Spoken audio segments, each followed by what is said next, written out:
Rendre visite à Ginette par Isabelle Valran.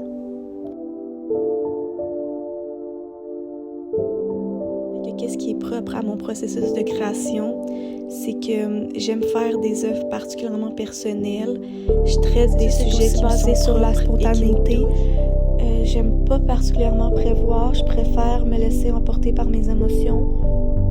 Mon épreuve synthèse, j'ai choisi d'aborder la démence. Je l'ai fait, encore une fois, par une démarche très personnelle en abordant ma grand-mère. Je souhaitais parler de cette dualité-là entre ce que ces personnes-là comprennent puisque nous, on interprète. Puis, la notion du voile est aussi très importante. J'aime ça travailler les tissus ou les matières comme le plexi qu'on peut voir à travers. Une des artistes qui m'inspire particulièrement puis que j'ai découvert dans le cours de documentation, c'est Cathy Granan. Donc, c'est une artiste photographe qui prend des personnes lambda dans la rue pour en faire quelque chose de naturel puis de très réaliste.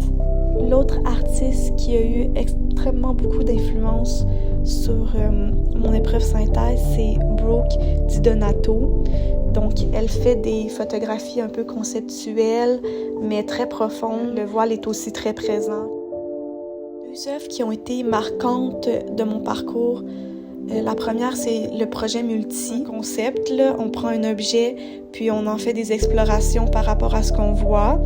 Moi, normalement, c'est plus sentimental ce que je préfère faire, donc ça a été un défi au final. Puis ça m'a permis aussi d'avoir ma touche personnelle qui m'est propre, comme si c'était un journal intime un peu. Puis l'autre œuvre marquante, c'est une série de photographies qui a été prise en photo 2. Puis c'est synonyme pour moi de le temps qui passe, qui s'écoule bien trop vite qu'on s'en rend même pas compte.